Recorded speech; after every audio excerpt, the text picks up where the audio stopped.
कष्ट सहते भी रखते अधरों पर मुस्कान, उनमें दृढ़ संकल्प, सुफुर्ति पद, कंठ में जयगान। अनुशासन रत रहे निरंतर, होना कभी अधीर। युग पुरुष युग सृष्टा बन जाएं, युग परवर्तक बन हरे सबकी पीर। सत्य अहिंसा की अमिट मिसाल बन, युगों बाद आए कोई सत्यवीर, युगों बाद आए सत्यवीर। धन्य धरा सौराष्ट्र की, धन्य गर्वी गुजरात। जन्मे युग पुरुष जो रहेंगे,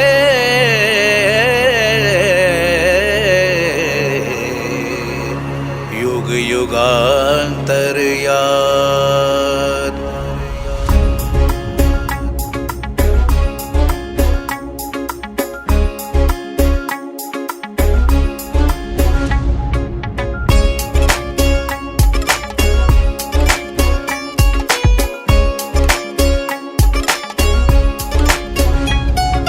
गांधी कोई नाम नहीं, गांधी तो एक गाथा है।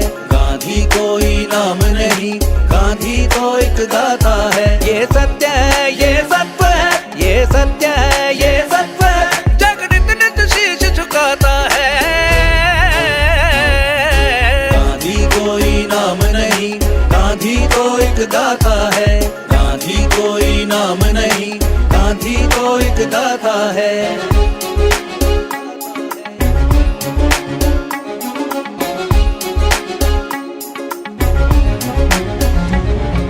चरखे के धागों में बुनकर नव भारत निर्माण किया। सत्य अहिंसा प्रेम की लौ से दीपित सकल जहान किया।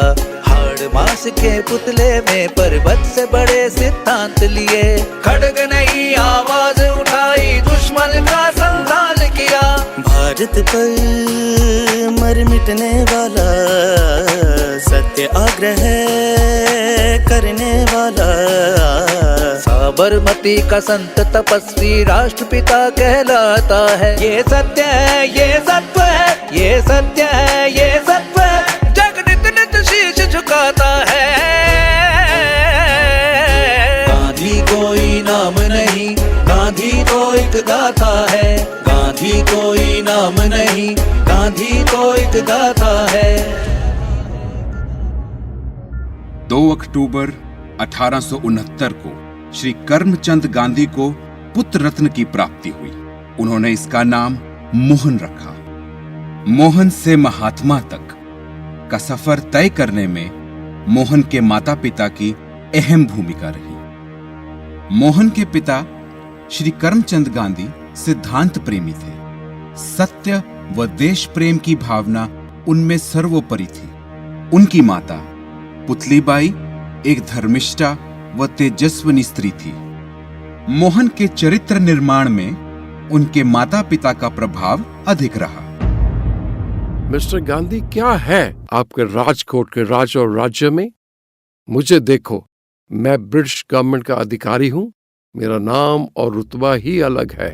होंगे आप बड़े अधिकारी, पर आपको मेरे राजा और मेरे देश के विषय में बोलने का कोई अधिकार नहीं। आप जरा ध्यान से बात करें। आप मुझसे अभी के अभी माफी मांगे, नहीं तो आपको 1 मिनट में हवालात भेज दूंगा। मंजूर है हवालात, पर माफी हरगिज नहीं।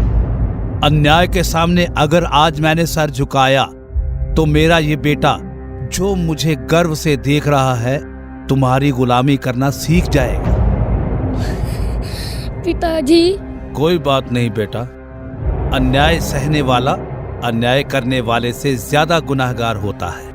हमेशा अन्याय के खिलाफ आवाज उठाना। कट जाएगा शीश, पर ये झुकेगा नहीं।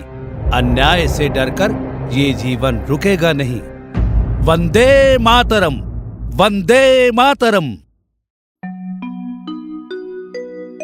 आप उगारे प्राण ते ताणा, दुख मां मरिए। गुण केटे तो गुण दल दश गणों मन वाचा कर्मे करी।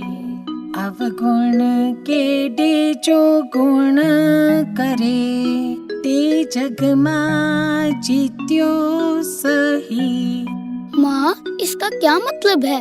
बेटा, इसका मतलब है जो हमारा उपकार करता है उसका तो हमें मन, वचन और कर्म से 10 गुना उपकार करना चाहिए। लेकिन जग में सच्चा और सार्थक जीवन उसी का है जो अपकार करने वाले के प्रति भी उपकार करता है। मोहन, अपने लिए तो पशु भी जीते हैं। जीवन ऐसा होना चाहिए कि तुम परहित की एक मिसाल बन जाओ।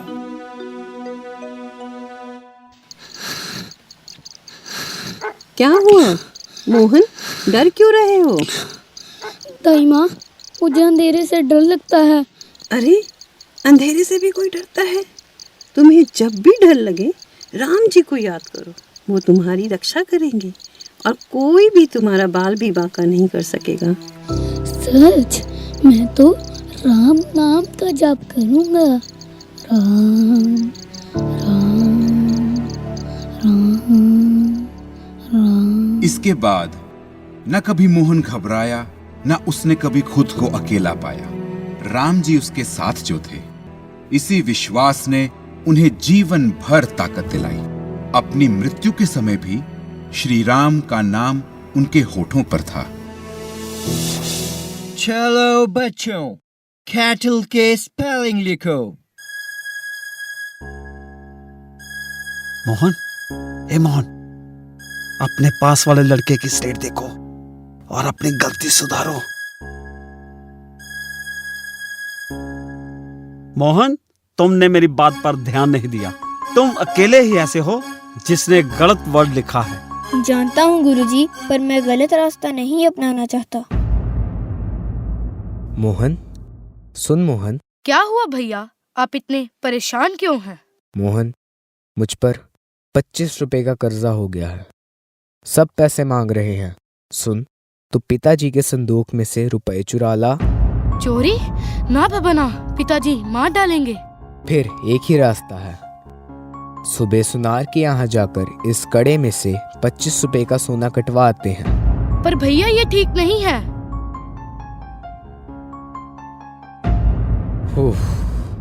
मेरा सारा कर्ज उतर गया।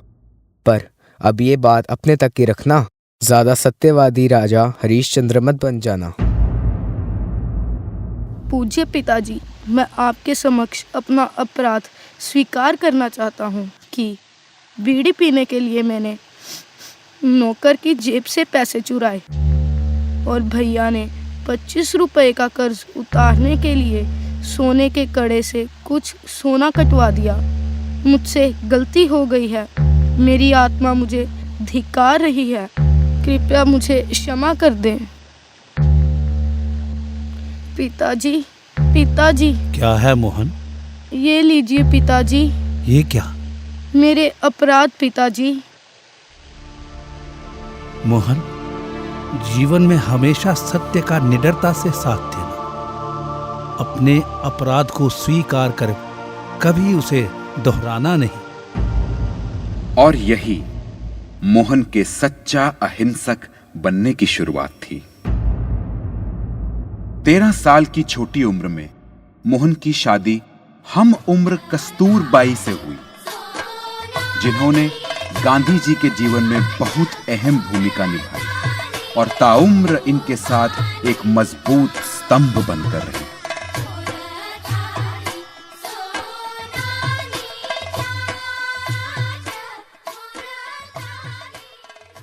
मोहनदास ने विलायत जाने के लिए कॉलेज छोड़ दिया। बड़े भाई लक्ष्मीदास ने उन्हें विलायत भेजने के लिए पैसों का इंतजाम किया। 18 साल के मोहनदास ने पहली बार बुजुर्गों के विचारों का विरोध किया। अरे बेटा, जाति का कुछ ख्याल है तुझे? तूने विलायत जाने का विचार किया भी कैसे? हमारे धर्म में समुद्र पार जाने की मनाही है। मेरे विचार से विलायत जाने में कोई अधर्म नहीं है। मैं वहाँ शिक्षा प्राप्त करने जा रहा हूँ। और शिक्षा चरित्र निर्माण करती है, अधर्म नहीं सिखाती। तू कल का लड़का हमसे तर्क करेगा, हमें बताएगा धर्म क्या है और अधर्म क्या है। माफी चाहता हूँ, मेरे ये विचार व्यक्तिगत है, परंतु किसी की निजी जिंदगी में जाति को दखल नहीं देना चाहिए। धर्म मानव के बीच की खाई नहीं, मेल का साधन बनना चाहिए। तो तू ऐसे नहीं मानेगा। आप अब भी मेरे निश्चय को नहीं बदल सकते। और मां को मांस, मदिरा व स्त्री संग से दूर रहने का वचन देते हुए इंग्लैंड प्रस्थान किया। तुम्हारे कपड़े भी अजीब हैं दोस्त। कोट पहनकर, हैट लगाकर, टाई लगाया करो ना। मोहन, ये तुम्हारी मांस ना खाने की प्रतिज्ञा, उफ, तंग आ गया हूँ मैं। यहाँ की हालत जाने बिना निरक्षर माता के सामने की गई प्रतिज्ञा का मोल ही क्या है। इस प्रतिज्ञा से चिपटे रहना निरा अंधविश्वास कहा जाएगा। दम घुट रहा है मेरा इस पहनावे में। मैं क्या बनने आया था यहाँ और क्या बन रहा हूँ। मुझे ऐसा बनना चाहिए कि लोग मुझे मेरे सदाचार से सभ्य समझे, पहनावे से नहीं। पिताजी भी यही समझाते थे। जात ना पूछो साधु की, पूछ लीजिए ज्ञान। मोल करो तलवार का, पड़ा रहन दो म्यान। 1893 में बैरिस्टर गांधी एक कंपनी में कानूनी सलाहकार के रूप में दक्षिण अफ्रीका चले गए। 7 जून 1893 को प्रिटोरिया जाते समय एक ऐसी घटना घटी जिसने गांधी जी का जीवन बदल दिया, और यहीं से शुरू हुआ मोहन से महात्मा गांधी बनने का सफर।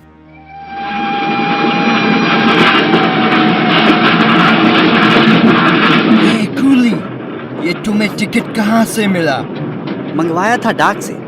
मैं एक वकील हूँ और इतना समय नहीं था। कोई काला वकील नहीं है यहाँ साउथ अफ्रीका में। जाओ, 3rd क्लास में जाओ। ये देखिए, मोहनदास के गांधी, अटॉर्नी ऑफ लॉ। इस वक्त मैं प्रिटोरिया जा रहा हूँ एक कंपनी के मुकदमे के लिए। सुना नहीं तुमने? यहाँ कोई काला वकील नहीं है। सर, मैंने वकालत पास की है लंदन से और मेंबर हूँ हाई कोर्ट चांसली का। तभी वकालत कर रहा हूँ क्योंकि आपकी नजर में मैं एक काला आदमी हूँ। इससे ये तो साबित हुआ कम से कम एक काला वकील तो है साउथ अफ्रीका में। बदजुबान हफ्सी, फेंक दो इसे उठाकर अगर ये 3rd क्लास में नहीं जाता। पर मेरे पास 1st क्लास का ticket. What are you doing?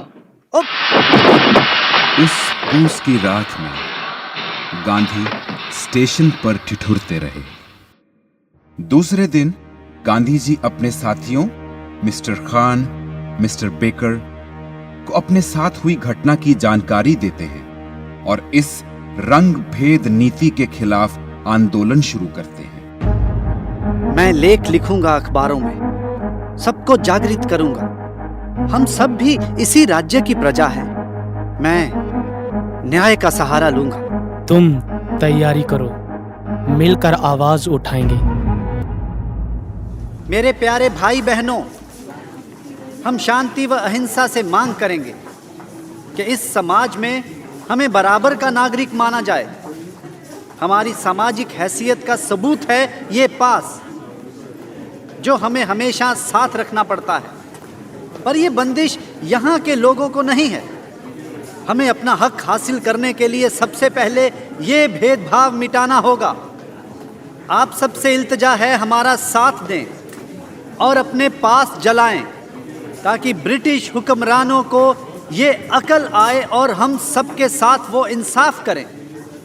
आइए, आगे आइए और अपने पासेस जलाइए।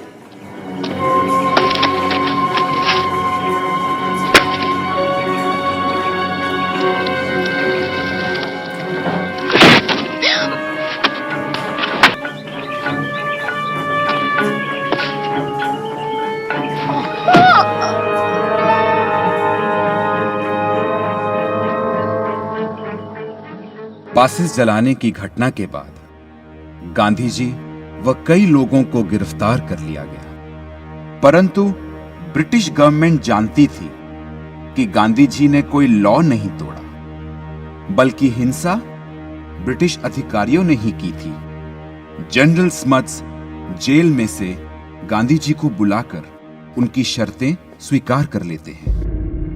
मिस्टर गांधी, मैं सरकार से सिफारिश कर रहा हूं कि उस कानून को खत्म कर दें जिससे आपको शिकायत है। आप सिफारिश करें तब तो जरूर मानी जाएगी।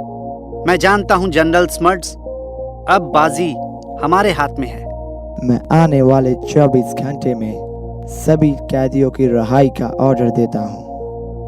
आप इसी वक्त रिहा किए जाते हैं। धन्यवाद। आपकी मेहरबानी डेनियल्स। मैं अपना रास्ता खुद ढूंढ लूंगा। 1904 में गांधी जी ने फीनिक्स में एक छोटा फलों का बगीचा खरीदकर एक बस्ती बसाई, जहां उनमें स्वावलंबन तथा सादगी की लगन पैदा हुई। यहां उन्होंने इंडियन ओपिनियन अखबार के लिए कार्यालय खोला। इस बस्ती में रहने वालों को एक समान समझा जाता था और सभी कार्य स्वयं किए जाते थे। क्या तुमने तारा से ये कहलवाया था कि मैं जाऊं और पाखाने साफ करूं? हाँ, कहलवाया था। क्यों? ये तो छोटी जात का काम है। ये तो हर एक को करना है। यहाँ ना तो कोई बड़ा है ना छोटा। पर मैं तुम्हारी पत्नी हूँ, मैं ये नहीं कर सकती। जानता हूँ। क्या मैं पखाने साफ नहीं करता? यहाँ सब एक समान है और ये तुम्हें सीखना होगा कि हर आदमी का काम उतना ही बड़ा है जितना दूसरे का। सफाई का महत्व तो कानून से भी बड़ा है। गांधी जी व कस्तूरबाई 9 जनवरी 1915 को बंबई बंदरगाह पहुंचे। वे दोस्तों व रिश्तेदारों से मिलने काठियावाड़ पहुंचे। वहां उनका पुरजोर स्वागत किया गया। जनता ने उन्हें प्रेम से महात्मा कह के संबोधित किया, जिस अलंकार को गांधी जी ने ताउम्र संभाले रखा। आज हम सब गांधी जी का तहे दिल से स्वागत करते हैं। इन्होंने जो काम किया है अफ्रीका में, उस पर गुजरात की माटी को गर्व है।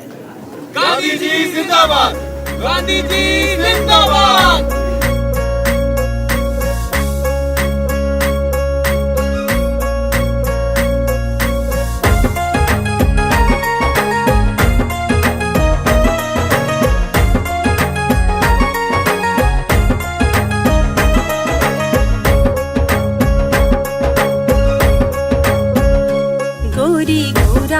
धरती रो रंग पाढ़ारी धरती रो पीतल पाथल री धरती रो मीरा कर मारी धरती रो कितरो री करा में बखान कण कण सु गूंजे जय जय हिंदुस्तान।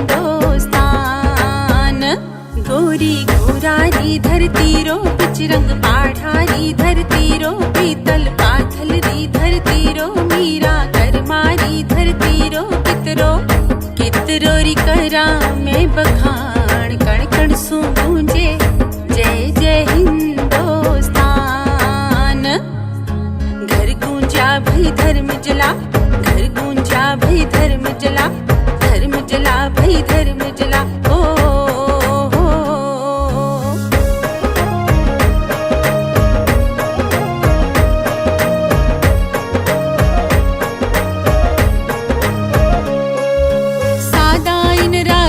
सैण और सादा इनरा भेस, गुजरात री धरा में जन्म लिया कहता बापू इन देश। सत्य हिंसा की राह पे चल के हो, सत्य हिंसा की राह पे चल देते सेवा संदेश। कितरोरी करा में बखान कण कण सु गूंजे जय जय हिंदुस्तान। घर गूंजा भई धर्म जला, घर गूंजा भई धर्म जला, धर्म जला भई धर्म जला। हो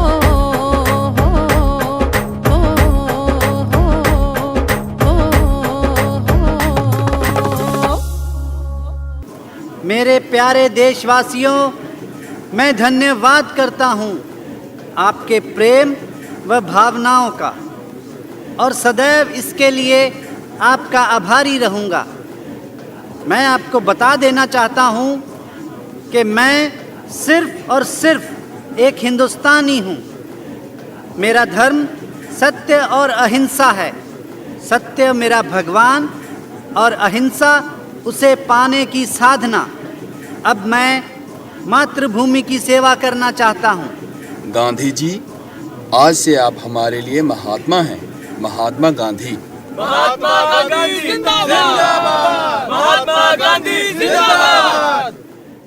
1917 में त्याग व सेवा के वातावरण में रहने की इच्छा से अहमदाबाद में साबरमती नदी के किनारे साबरमती आश्रम की स्थापना की।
बापू, क्या प्रार्थना करने से हमारी पुकार ईश्वर तक पहुंचती है?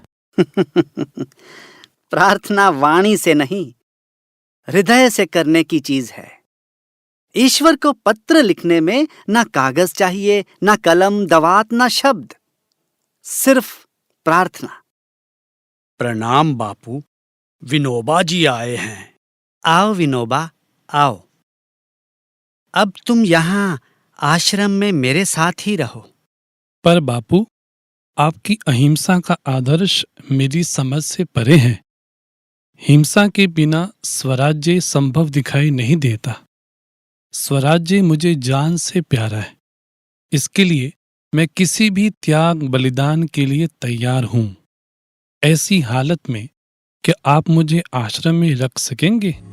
बाकी लोग तो इस आश्रम से कुछ लेने के लिए आते हैं। एक यही है जो हमें कुछ देने आया है। तुम तो यहीं रहोगे। तुम ऐसे विशिष्ट सत्याग्रही हो जो अकेले ही अंग्रेजों के खिलाफ खड़े हो।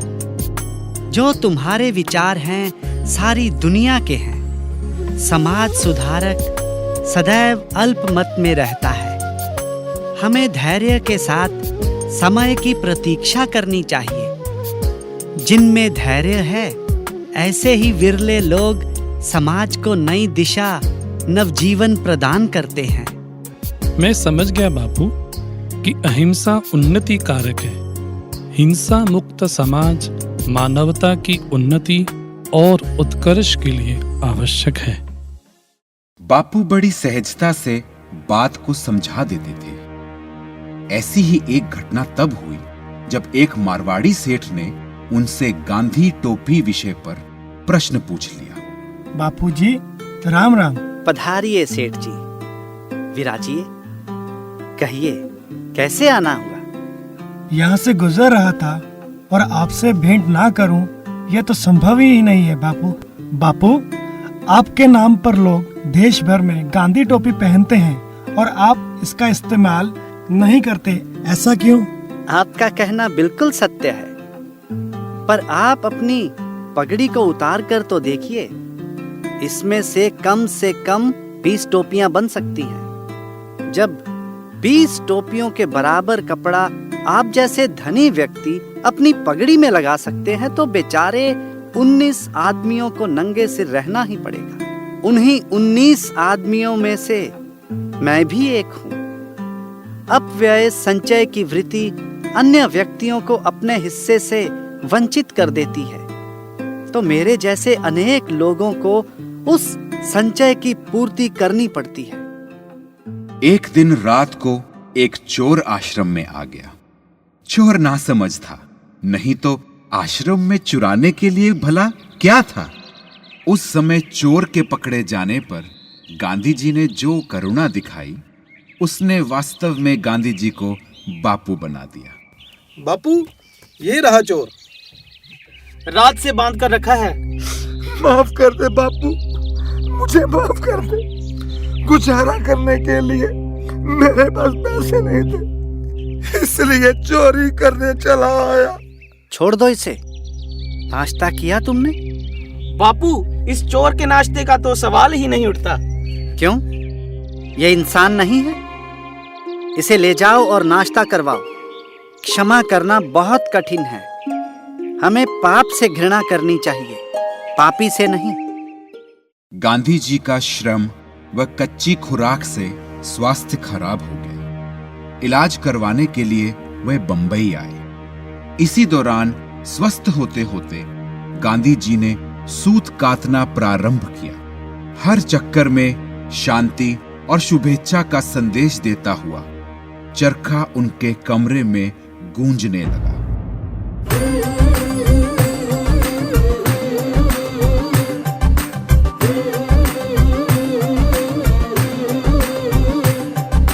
चरखा चला चला कर भारत सारा बांध दिया।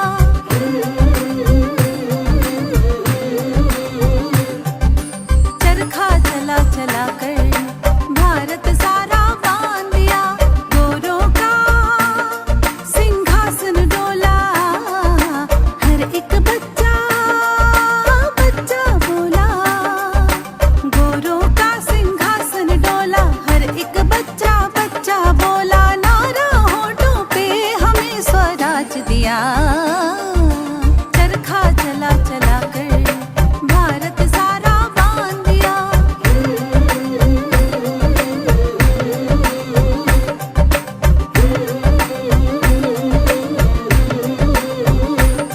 खादी तो कोई लड़ने का है भड़कीला रणगान नहीं। खादी है तीर कमान नहीं, खादी है खड़ग कृपाण नहीं। खादी को देख देख तो भी दुश्मन का दिल ठहराता है। खादी का झंडा सत्य शुभ्र अब सभी और फहराता है।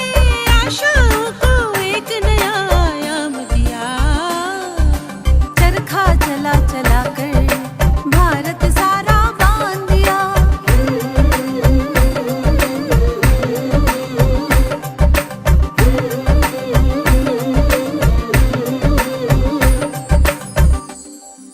गांव चंपारण में किसान अंग्रेज प्लांटरों के लिए नील की खेती करते थे और नील तैयार करके मजबूरी में उनके मनमाने दामों पर बेच देते थे। जो किसान अंग्रेजों का विरोध करते, उन्हें जानवरों की तरह पीटा जाता था। इसलिए जब अत्याचार चरम सीमा पर पहुंच गया, तो किसान गांधी जी के पास लखनऊ पहुंचे। हजूर, हजूर, हम गरीबन पर दया कीजिए साहब। दया? You bloody Indians! Always stupid excuses. जनाब, पूरा साल सर्दी गर्मी की परवाह नहीं किया। आपके कहने पर हमने नील की खेती की और आप कहते हैं कि नील नहीं, लगान के रूप में पैसा दो। Then what? You will have to pay land taxes. Otherwise we will put you in the jail. दया करो हजूर, हम गरीबन के बच्चे भूखे मर जाएंगे। अरे उठो भाई उठो, इनके दिल तो पत्थर के बन चुके हैं। अब हमें अपनी आवाज उठाने के लिए गांधी जी के पास जाना होगा। प्रणाम गांधी जी। प्रणाम। सरकार, हम बेतिया गांव चंपारण बिहार से हैं। हमें अंग्रेजों ने 3 कथिया ठेके में बांध लिया था, जिसमें हमें 20 जमीन में से 3 सबसे उपजाऊ जमीन पर नील की खेती के लिए मजबूर किया। तुमने आवाज क्यों नहीं उठाई? अरे सरकार, न माने तो उनके लठैत जानवरों की तरह हमें पीट पीट के मार डालते हैं महाराज। हम अकेले क्या कर सकते हैं? जब तक ये उंगली है ये कुछ नहीं कर सकती, पर जब ये सब इकट्ठी होती है हिम्मत और ताकत लाती हैं। जाओ एकता लाओ। बापू कहाँ कहाँ जाएगा? अपना मसीहा खुद बनो, मुझे मसीहा मत बनाओ। गांधी कोई नाम नहीं, गांधी तो एक गाथा है, गांधी तो एक गाथा है। गांधी जी नील कृषकों की स्थिति का जायजा लेने चंपारण पहुंचे। पुलिस सुपरिटेंडेंट ने गांधी जी को जिला छोड़ने का आदेश दे दिया, पर गांधी जी ने आदेश मानने से इनकार किया, इसीलिए उन्हें गिरफ्तार किया गया। We have arrested you because you have disobeyed Section 144 Criminal Penal Code. But why this section on me, officer? Because you are trying to interfere in misunderstandings of indigo planters and farmers these days. This is exploitation, sir. Not a misunderstanding. I want justice for them. गरीब जो उगाता है वही खाता है और खिलाता है। Decisions are in the hands of magistrate. Mahatma Gandhi जिंदाबाद। अगले दिन गांधी जी ने कोर्ट में हाजिर होना था, पर हजारों किसानों की भीड़ कोर्ट के बाहर गांधी जी के समर्थन में नारे लगा रही थी। I think it's better to release Gandhi without bail, so cancel summon and let him be free. What about tax? Let me consult with other council members to reduce the tax to 50%. जनाब, हम यहाँ जिन्नाह के कहने पर मिल रहे हैं। हर तरफ warrant बिना गिरफ्तारी हो रही है और उसके बाद बगावत करें तो सजा। आपके लेखों ने तो कमाल कर दिया गांधी जी। तो चंपारण की जंग में क्या हासिल हुआ? मौलाना जी, ये जंग इंसाफ और मेहनत की थी जो चंपारण के लोगों ने जीती है। पर वो तो आपको महात्मा के नाम से पुकारते हैं, महान आत्मा। मैंने अपने प्रचार के लिए कभी कुछ नहीं किया है और ना ही लिखा है। और अब जो वायसराय ने कांग्रेस नेताओं की अपील को ठुकराकर रॉलेट एक्ट पारित कर दिया, उसका क्या? डायरेक्ट एक्शन, व्यापक हड़ताल होगी। मतलब? मोतीलाल जी 26 अप्रैल को प्रार्थना सभा रखेंगे और सब उपवास करेंगे। ना कोई बस चलेगी, ना गाड़ी, ना मिल, ना दफ्तर, सब काम बंद। हम सब रॉलेट एक्ट के विरोध में असहयोग आंदोलन शुरू करेंगे। बिल्कुल सही, इसका जमकर प्रचार करेंगे। दिल्ली और मुंबई के अखबारों में इश्तिहार निकालेंगे ताकि ज्यादा से ज्यादा भारतीय इस सभा में आएं।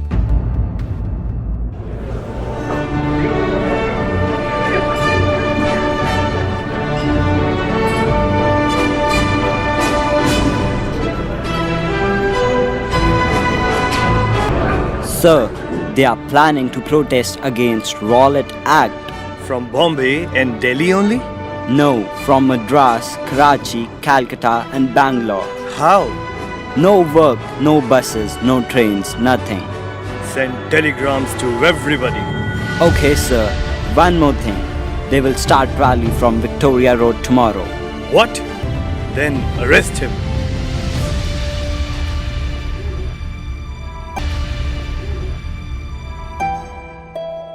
बापू, अब आप भी? अच्छा लगता है बापू कहना। बापू, अंग्रेजों के अत्याचार दिन ब दिन बढ़ रहे हैं। समझ में नहीं आ रहा क्या करें। कुछ ऐसा मत करना जिससे अंग्रेजों को ये लगे कि हम सिर्फ कहते हैं, करते नहीं। मैं आपकी बात नहीं समझा।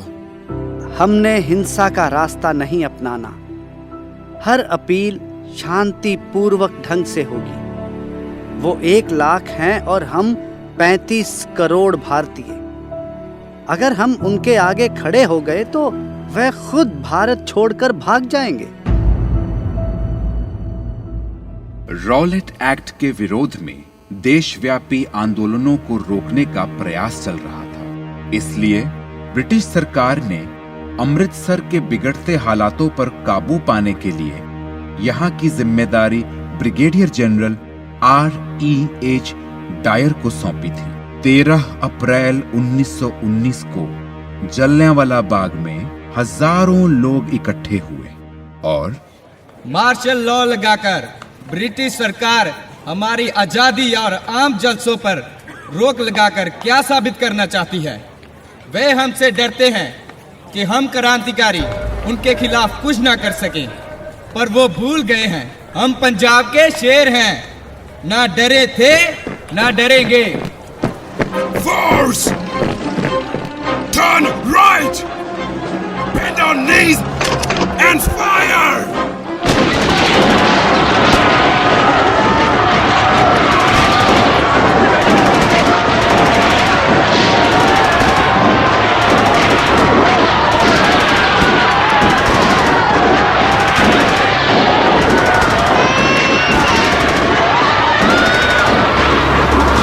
जर्रा जर्रा लहू से आज सना है, जलियांवाला बाग कब्र का बना है। बाहों की चूड़ियां सिसकती, आंखें सहमे हुई बिलकती, लाशों के ढेर में वो नन्ही सी जान ढूंढती फिरती वो अपनी माँ। कांपते हाथों में ले दिया, धुंधली नजरों से तलाशती, बुढ़िया माँ का जवान बेटा, बुढ़िया माँ का जवान बेटा जो अभी तक घर ना लौटा। आज कोई भी घर ना जाएगा,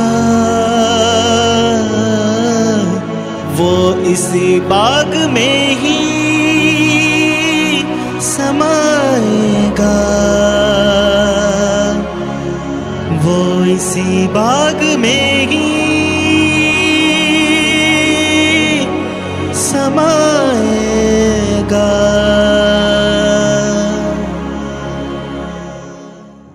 वायसराय ने जांच के लिए हंटर कमेटी बनाई, जिसने जनरल डायर को नौकरी से बर्खास्त कर दिया, पर फिर भी कांग्रेस ने अपनी कमेटी बनाई और कमेटी की रिपोर्ट बनाने का काम गांधी जी को सौंपा गया।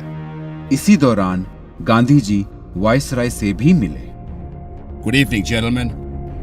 What would I do to compromise with youth? Excuse me, Your Excellency. Don't you think you people are going beyond legislation?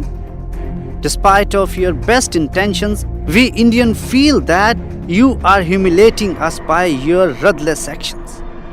And General Dyer is the extreme example of this principle. Now is the time you leave. Do you think you can rule and administer India? Why not? We want freedom. Freedom to live on our land. Freedom to breathe in our free environment. Do you think we will walk out from India?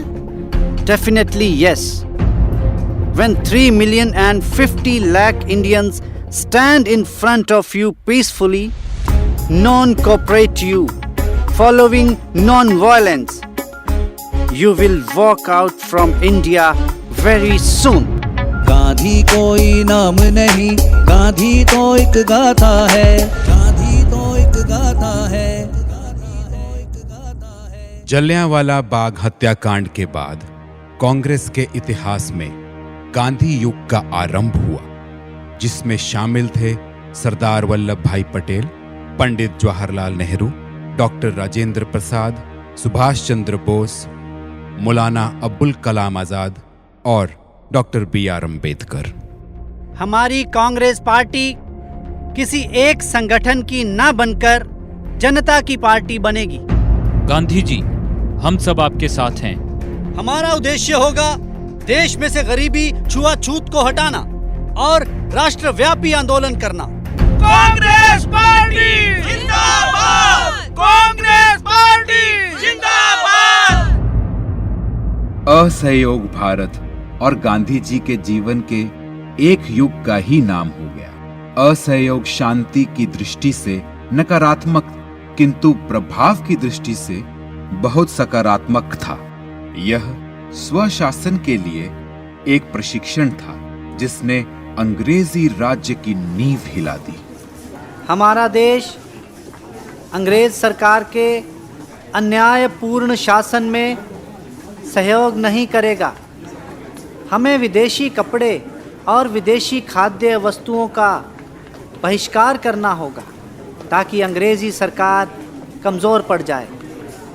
मैं तो कहूँगा सरकारी स्कूलों, कॉलेजों, कार्यालयों और अदालतों का भी बहिष्कार करें और उनसे बाहर आएं। देश का हर नौजवान इस आंदोलन में बढ़ चढ़कर भाग लेगा। सही कह रहे हैं आप के.एम. मुंशी जी। पर गांधी जी, हमारी पढ़ाई का क्या होगा? क्या नाम है तुम्हारा? जी, लाल बहादुर। वाह, तुम्हारा नाम ही तुम्हारा गुण है। हमारे देश में विद्यापीठों की कमी नहीं है। अंग्रेजी विद्यालयों को छोड़ो और विद्यापीठों में जाकर ज्ञान अर्जित करो। मैं तो कहूँगा इन अंग्रेजों की कचहरियों में जाना छोड़ो, अपनी वकालत ही छोड़ दो। हाँ मोतीलाल जी, मैं 1915 में ब्रिटिश सरकार द्वारा दिया हुआ केसरी हिंद पदक लौटा रहा हूँ। तुम भी अपनी उपाधियाँ और मेडल वायसराय को लौटा दो। यदि असहयोग का ठीक ढंग से पालन किया जाए तो भारत 1 वर्ष के भीतर स्वराज प्राप्त कर लेगा।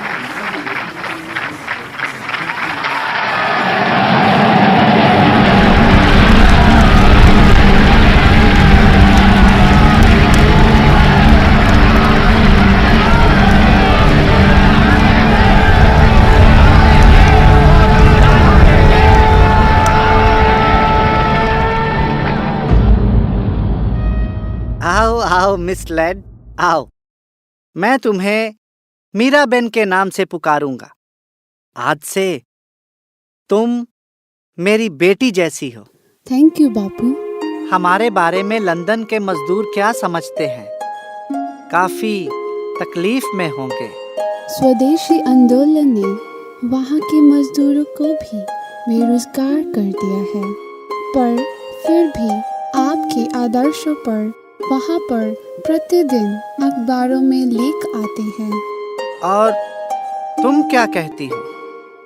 कल से मैं भी आपके आंदोलनों में आपके साथ चलूंगी। नहीं अभी नहीं, पहले तुम बा से सूत काटना सीखो, फिर। गांधी जी, अंग्रेजों ने बंगाल में मार्शल लॉ लागू कर दिया है क्योंकि हमारे खिलाफत मोर्चे बढ़ गए हैं, इसलिए। हाँ, मार्शल लॉ इस बात का सबूत है कि अंग्रेजी शासन हमारे इन मोर्चों से कितना घबरा गया है। 2 फरवरी 1922 को असहयोग आंदोलन के तहत उत्तर प्रदेश स्थित चौरा चौरी स्थान पर लोग शांतिपूर्वक प्रदर्शन कर रहे थे, परंतु पुलिस की तरफ से फायरिंग शुरू हो गई जिससे कई किसानों की जान चली गई। तब भीड़ ने उग्र रूप धारण कर लिया और पुलिस चौकी में आग लगा दी, जिसके परिणाम स्वरूप 23 पुलिस वालों की जान चली गई।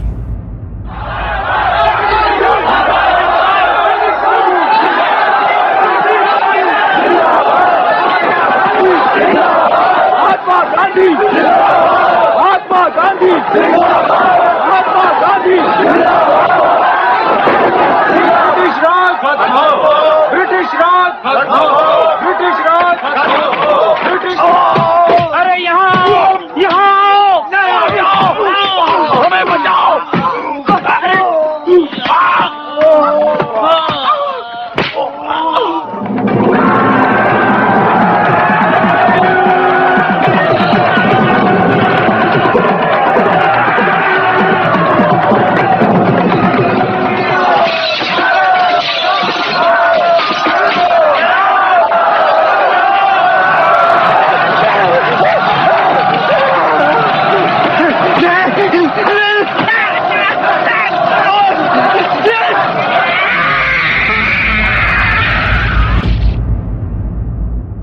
तो ये खबर इंग्लैंड तक पहुंच गई।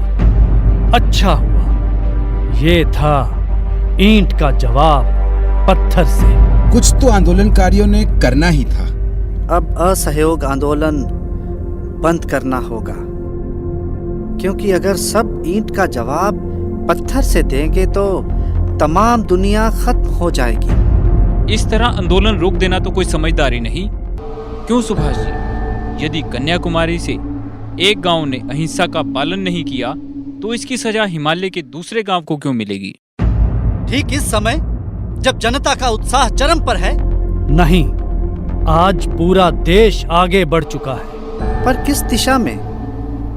सत्य का पालन करने वाले के लिए विनम्र और अहिंसक होना आवश्यक होता है, क्योंकि सत्य पालन करने की इच्छा रखने वाला अहंकारी नहीं हो सकता। बापू, लोग आपको राष्ट्रपिता कहते हैं। उसके लिए तो शर्मिंदगी ही महसूस करता हूं मैं अब। वो एक वाक्य था। ये कहोगे उन पुलिस वालों की विधवाओं से? अब ये नामुमकिन है। जलियांवाला बाग के हादसे के बाद ऐसा कुछ होना ही था। अगर आजादी हिंसा के पथ पर चलकर लेनी है तो मैं आपके साथ नहीं हूं। अब लोग आगे बढ़े हुए कदम पीछे नहीं हटाएंगे। मैं अमरण अनशन करूंगा जब तक वो सब ऐसे हिंसक कार्यों से पीछे नहीं हटते। नहीं रुकेंगे लोग। और अगर मैं मर गया तो शायद रुक जाएं, क्योंकि त्याग के बिना मनुष्य का विकास नहीं हो सकता। गांधी कोई नाम नहीं, गांधी तो एक गाथा है, गांधी तो एक गाथा है। मैं चलती हूँ, मुझे सुबह की प्रार्थना सभा की तैयारी करनी है।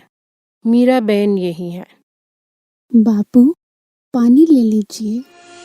अब तो आंदोलनकारियों ने दंगे फसाद खत्म कर दिए हैं।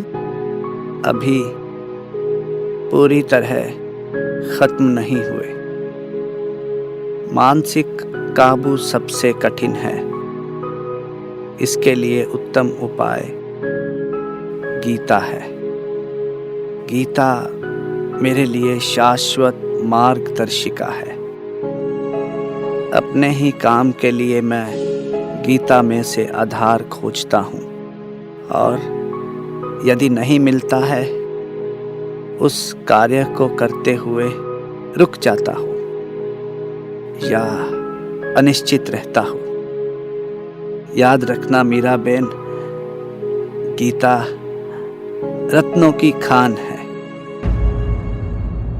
जिन्ना, पटेल और पूरी कांग्रेस ने इस सत्याग्रह को खत्म करने का फैसला लिया है। एक जगह भी कोई मोर्चा नहीं। देश भर में लोग प्रार्थना कर रहे हैं कि आप अनशन खत्म करें। You are under arrest, Gandhi. But for what? Call the prisoner. Non-cooperation has one aim: overthrow of the government. Do you deny Gandhiji? Not at all, my lord. But I must say, British rule is an evil for us, and I will fight against it peacefully till my last breath. Your defense lawyer? No, I don't need. Nobody can hurt me without my permission. And strength does not come from physical capacity. It comes from an indomitable will. Sorry to say, but you are to go to prison for 6 years. But still, if Majesty reduces your imprisonment, then nobody would be more pleased than me.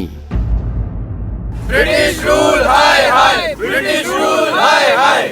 ये याद रखना चाहिए कि सत्याग्रह अगर संसार की सबसे बड़ी ताकत है तो इसके लिए दिल में क्रोध और दुर्भाव रखे बगैर अधिक से अधिक कष्ट सहने की क्षमता भी आवश्यक है। इंग्लैंड की सरकार रूढ़िवादी सरकार थी जो भारतीयों को नियंत्रण देने के पक्ष में नहीं थी। मार्च 1927 में ब्रिटिश सरकार ने वैधानिक आयोग की नियुक्ति के निर्णय की घोषणा की और वायसरॉय ने गांधी जी को न्योता भेजा। Mr. Gandhi, a group of 7 British members of Parliament under the chairmanship of Sir John Elsbrook Simon is arriving in India.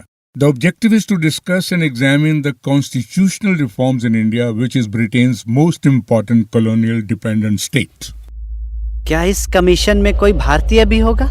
No, only British members. फिर ये फिजूल है। हम इसका बायकाट करेंगे। सारी वसुधा को कुटुंब मानने वाला भारत विदेशी के प्रति विद्वेष नहीं रख सकता। आपने भारत ना छोड़ने का फैसला लिया है तो शौक से रहें, पर उसकी राष्ट्रीयता की कद्र करते हुए। गांधी कोई नाम नहीं, गांधी तो एक गाथा है, गांधी तो एक गाथा है। मैं कथनी में नहीं, करनी में अधिक विश्वास रखता हूँ। इसलिए मैं आपसे अनुरोध करता हूं कि अहिंसक तरीके से साइमन कमीशन का बहिष्कार करें। साइमन कमीशन वापस जाओ, ये नारे लंदन तक पहुंचने चाहिए। अंग्रेजों की नींद उड़ जानी चाहिए। उन्हें महसूस हो कि उनका नियंत्रण हम पर कमजोर पड़ रहा है। Simon, go back! Simon, go back! Get him! Simon, go back! Go back!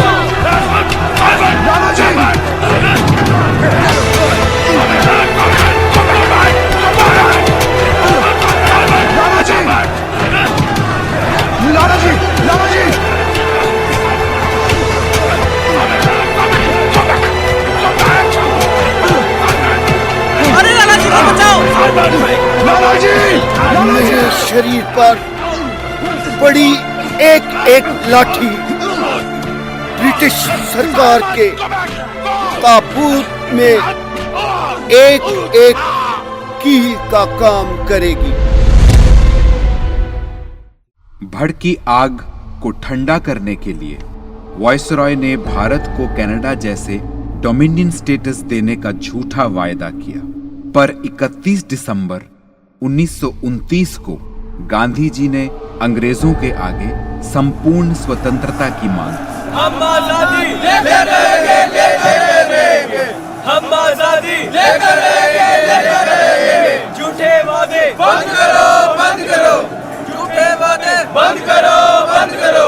Bharat को स्वतंत्र करो। कांग्रेस पार्टी जिंदाबाद! कांग्रेस पार्टी जिंदाबाद! देशभक्ति मनुष्य का पहला गुण है।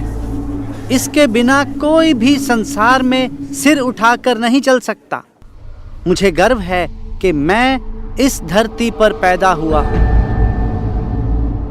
एक ऐसा आंदोलन जिसने ब्रिटिश हुकूमत को एहसास दिला दिया कि भारत में उनके अन्याय का शासन हमेशा के लिए नहीं है।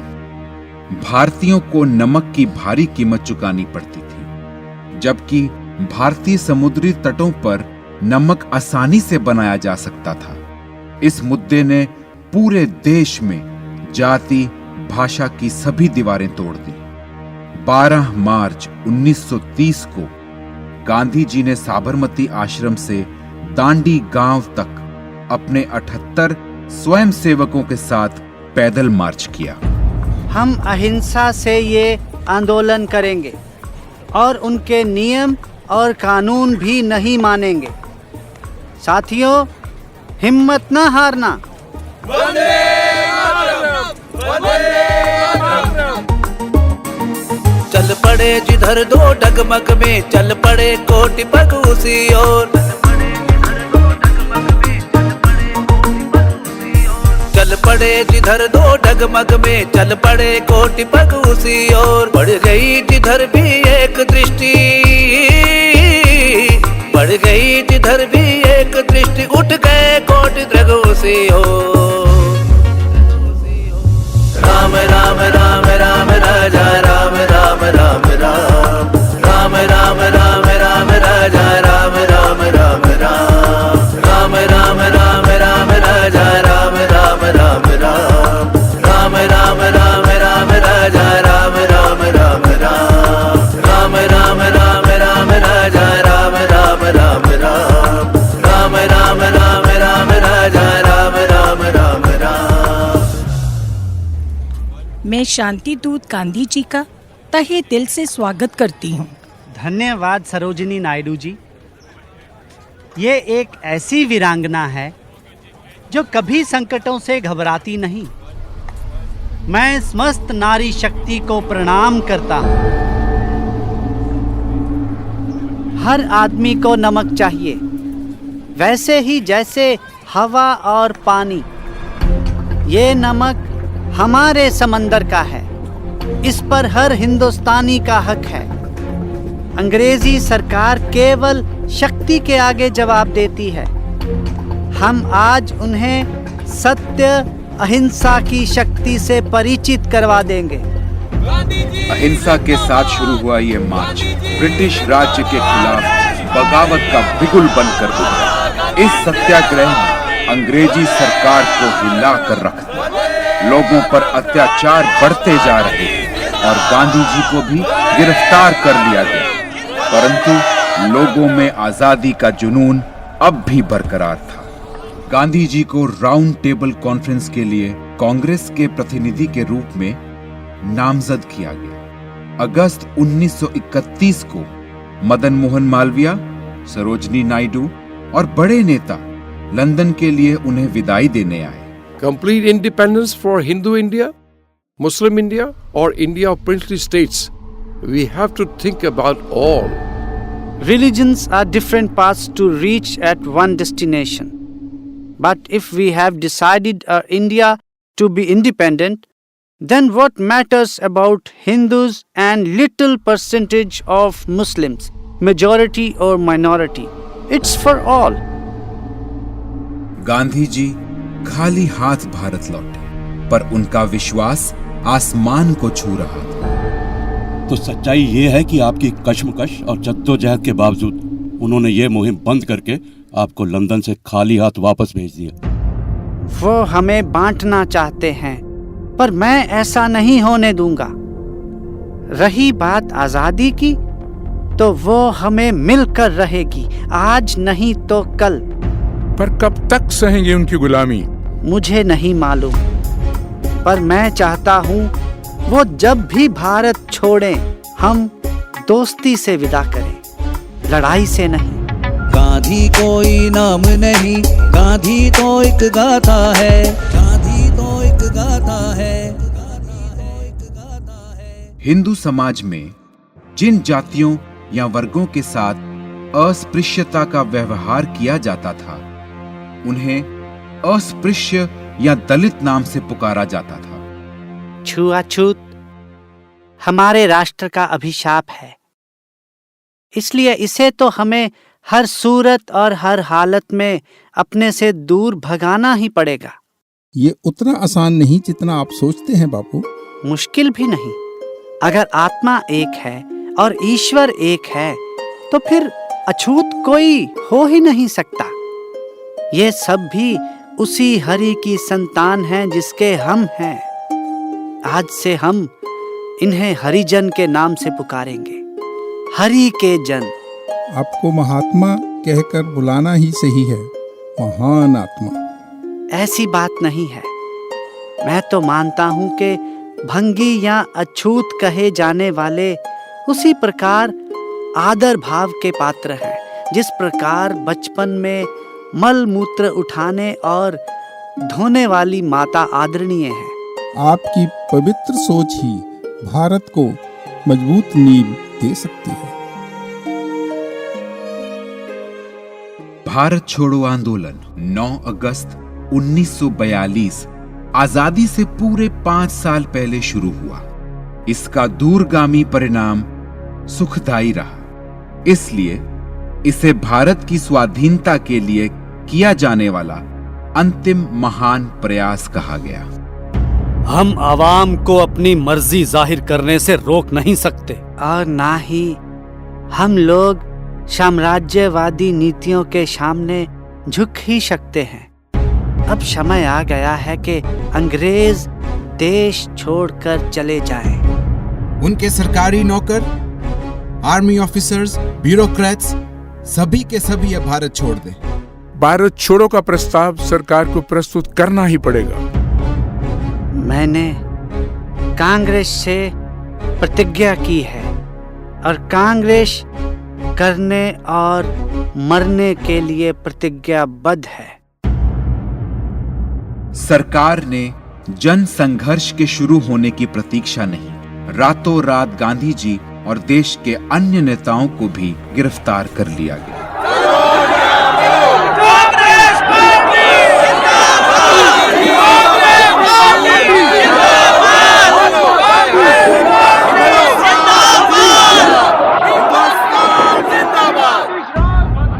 Only Gandhi is responsible for all this violence. अगर उन्हें लगता है कि ये सब मेरे कारण हुआ है तो ठीक है, मैं 21 दिन तक उपवास करने का निश्चय करता हूँ। I suppose this is the right time to implement our policy. Divide and rule when conflict is arising between Muslim League and Congress Party. Yes, truly said. Divide and rule. अंग्रेज हिंदू मुस्लिम दंगों का फायदा उठाना चाहते हैं, इसलिए मैं तो कहता हूँ कि मुस्लिम लीग को भारत का कुछ भाग पाकिस्तान के नाम पर दे दिया जाए। ऐसे तो हम अपने भारत को कई हिस्सों में बांट देंगे। मैं मर जाऊंगा, परंतु अंग्रेजों की फूट डालो और शासन करो की नीति को सफल नहीं होने दूंगा। माफ कीजिए, मुसलमानों को अपना राज चाहिए, अपना राष्ट्र। बापू, मुस्लिम लीग ने तय किया है कि वो अंतरिम सरकार में सम्मिलित होगी। जवाहरलाल नेहरू जी अंतरिम सरकार के उपाध्यक्ष होंगे। बापू, नोआखली में दंगे शुरू हो गए। हत्या, आगजनी, लूटपाट, जबरन धर्म परिवर्तन शुरू हो गया है। ऐसे तो हमारे देश में हिंसा फैल जाएगी। मुझे वहां जाना पड़ेगा।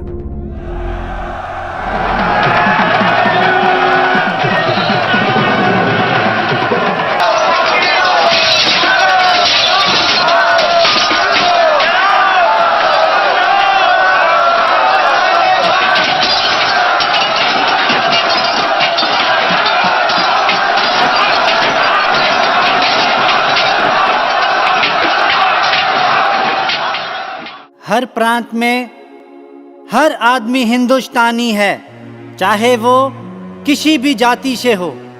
ये आवश्यक नहीं सारे झगड़े हिंसा से ही सुलझाए जाएं। शांति, अहिंसा और प्रेम से सभी रास्ते आसान हो जाते हैं। मेरे भाइयों, ये आपसी बैर मिटाकर एक हो जाओ। गांधी जी जिंदाबाद, गांधी जी जिंदाबाद। कौमी एकता का ये अथक यात्री गंगा के पीहड़ प्रदेशों को पार करता चलता जा रहा।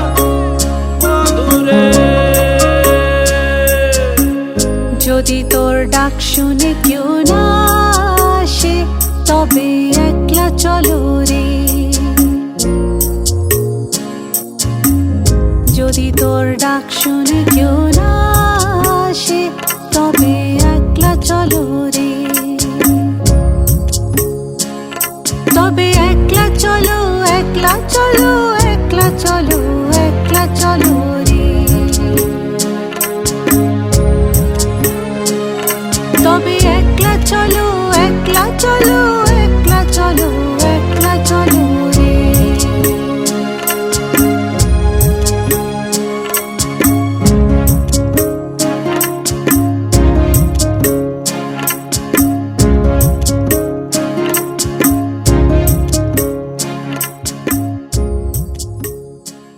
ब्रिटिश हुकूमत का आखिरी वॉइसरॉय लॉर्ड माउंटबेटन भारत आया। उसके द्वारा जून 1947 को कांग्रेस और मुस्लिम लीग का अधिवेशन बुलाया गया और दोनों गुटों से 2 स्वतंत्र राज्य कायम करने की योजना के लिए सम्मति प्राप्त की गई। कांग्रेस व गांधी जी बंटवारे के सख्त खिलाफ थे। वे जिन्ना व मुस्लिम लीग को समझाने का भरसक प्रयत्न करते रहे। जिन्ना, मेरे दोस्त, हमने मिलकर आजाद हिंदुस्तान का स्वप्न देखा था और तुम बंटवारे की बात कर रहे हो।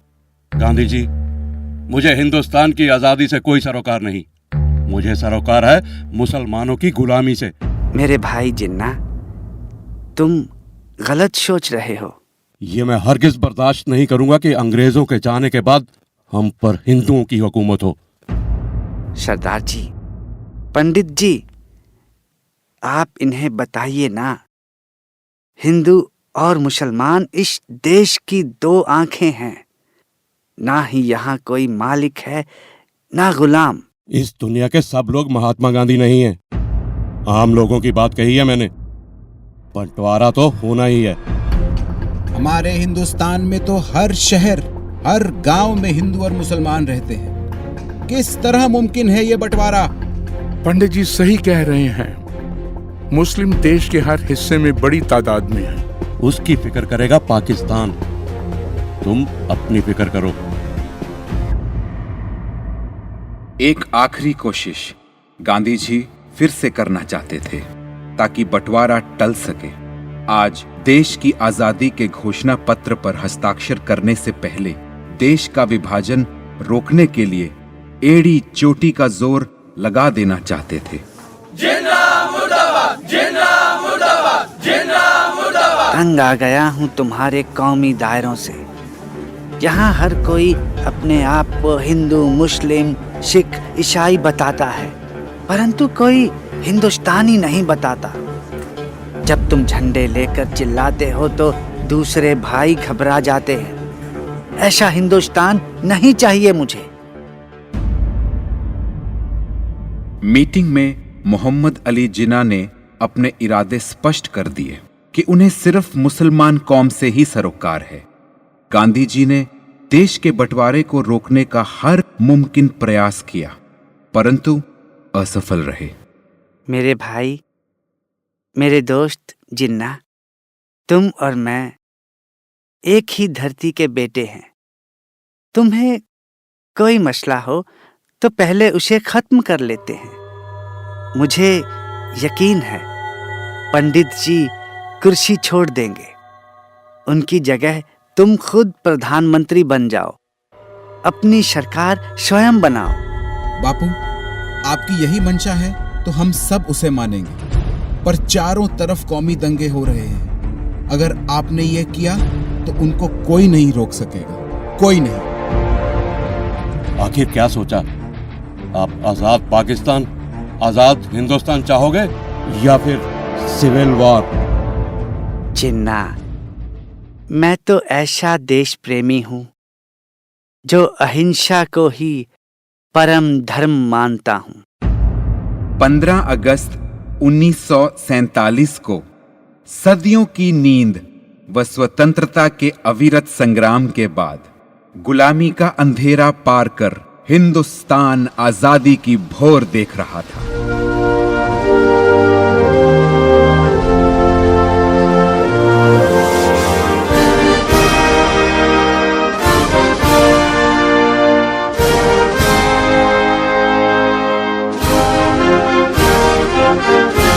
At the stroke of the midnight hour, when the world sleeps, India will awake to life and freedom.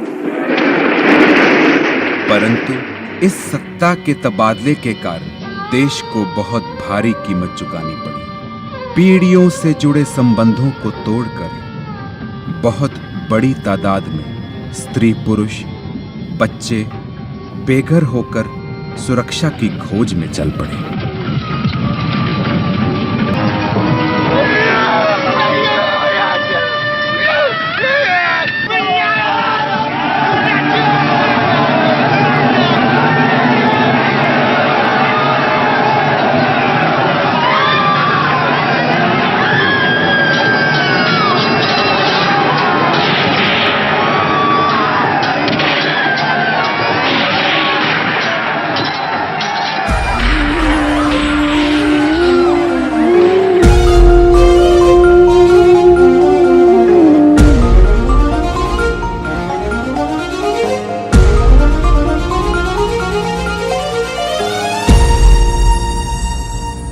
नक्श पर यूं खार बनकर आज उभरी है।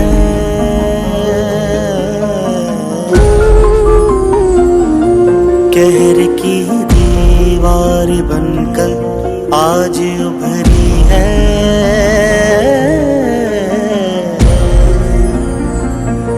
जहर की सूखी जमीन को काट और बांट कर दरारे मौत का गुलजार बनकर आज उभरी है।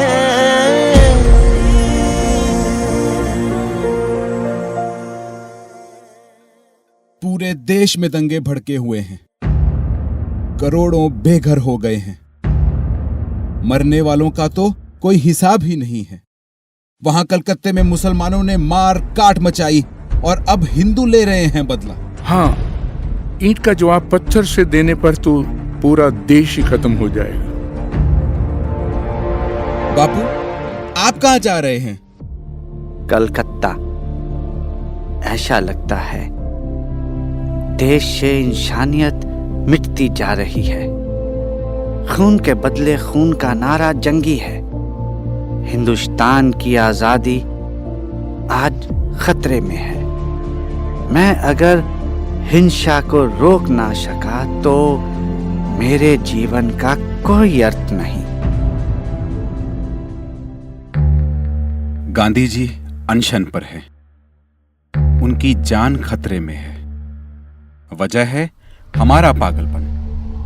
बदले का ख्याल भुला दो, मारकाट से तो नफरत ही बढ़ेगी।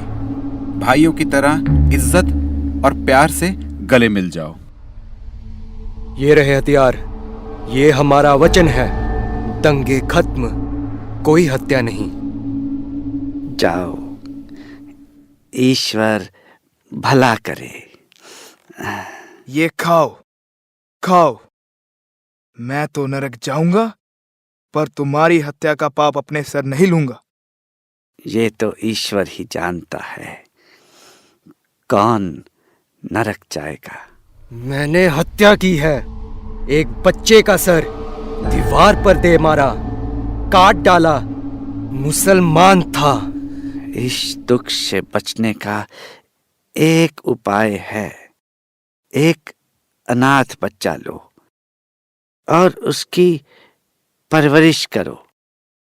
बस ख्याल रहे वो हो मुसलमान, उसी तरह से उसकी परवरिश करना। प्रायश्चित पाप से ज्यादा बलवान है। गांधी कोई नाम नहीं, गांधी तो एक गाथा है। गांधी तो एक गाथा है। कर्तव्य की भावना जागृत होने से सभी जातियों के बिछड़े दिल फिर से मिले तो गांधी जी अनशन तोड़ पुनः दिल्ली आ गए। 30 जनवरी की संध्या को प्रार्थना सभा होने जा रही थी। आकाश में रक्तिम लाली छाई थी, पर यह अहिंसा का पुजारी कहां अविराम लगाने वाला था। वे अपनी अंतिम क्षणों में भी देश हित में ध्यान मग्न थे। नेहरू जी से कह देना मैंने पाकिस्तान जाना तय कर लिया है। बापू, बहुत जिद्दी हैं आप। हूँ। मैं ये साबित कर दूंगा हिंदुओं को यहाँ और मुसलमानों को वहाँ कि शैतान आदमी के दिलों में बसता है, वो कहीं और नहीं होता। चलो चले, प्रार्थना में देर हो रही है। देर से पहुंचना मुझे पसंद नहीं। पतित पावन सीताराम। प्रार्थना की धुन में लीन गांधी जी उस ईश्वर से लौ लगाने चल पड़े जिन्होंने जीवन पर्यंत उनका मार्गदर्शन किया। अल्लाह तेरो नाम प्रणाम बापू, प्रणाम बापू, प्रणाम बापू, प्रणाम बापू, प्रणाम बापू। अरे भाई, बापू को प्रार्थना के लिए देर हो रही है।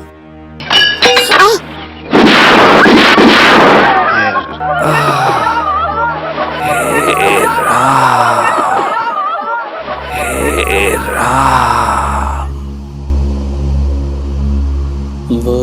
के लिए तन के अड़ जाने वाला, निशा की तरह रंग में गड़ जाने वाला, निहत्था हुकूमत से लड़ जाने वाला, बसाने की धुन में उजड़ जाने वाला, बिना जुल्म की जिससे थर्रा गई है, जगाओ न बापू को नींद आ गई है। रघुपति राघव राजा राम, पतित पावन रघुपति राघव राजा राम, पतित पावन सीताराम। वो चले गए पर पीछे छोड़ गए अपने विचारों और सिद्धांतों की धरोहर।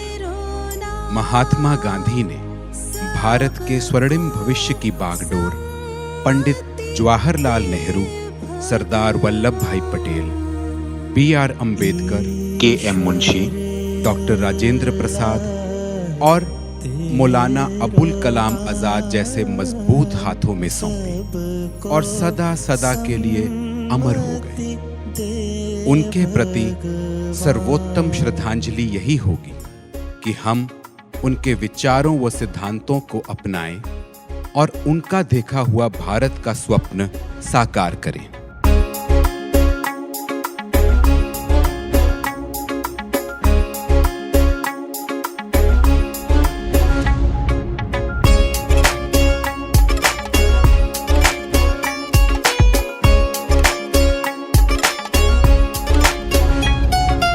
गांधी कोई नाम नहीं, गांधी तो एक गाथा है।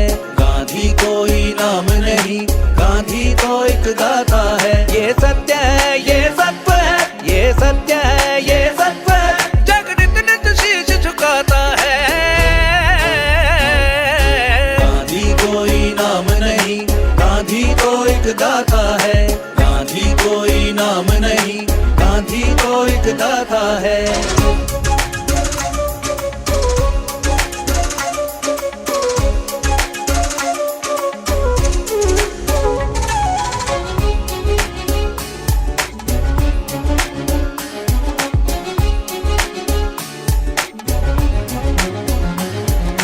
गांधी के सपनों का भारत देख खड़ा दो पैरों पर, अपनी हस्ती बना रहा है, नहीं है निर्भर गैरों पर।